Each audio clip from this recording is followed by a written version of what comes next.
अस्सलाम वालेकुम, मैं इम्तियाज शाद। इब्नुल हैशम, रोशनी का राज खोलने वाला साइंसदान। तारीख में कुछ लोग ऐसे होते हैं जो अंधेरों में रोशनी नहीं ढूंढते बल्कि वो खुद रोशनी की हकीकत को समझ लेते हैं।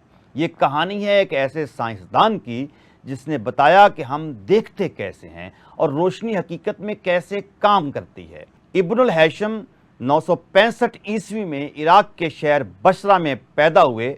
उनका असल नाम अबू अली अल हसन इब्नुल हैशम था। वो बचपन ही से गैर मामूली ज़ियानत के मालिक थे।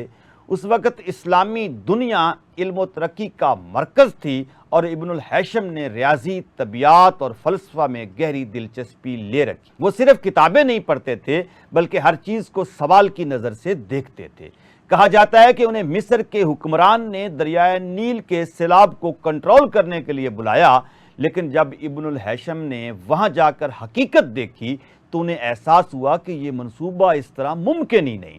उन्होंने सच बोलने का फैसला किया और यही फैसला उनकी ज़िंदगी का रुख बदल गया। वो कारा में नज़र बंद कर दिए गए, लेकिन यही कैद उनकी सबसे बड़ी इल्मी आजमाइश बन गई। कैद के दौरान इब्नुल हैशम ने सबसे बड़ी तहकीक मुकम्मल की। उस वक्त तक दुनिया का ख्याल था कि आंख से शुआएं निकल कर चीज़ों को देखती हैं, लेकिन इब्नुल हैशम ने इस नज़रिए को गलत साबित किया। उन्होंने कहा कि हम इसलिए देखते हैं क्योंकि रोशनी अशिया से मुनक्कस होकर हमारी आंख तक पहुंचती है। यही जदीद ऑप्टिक्स की बुनियाद है।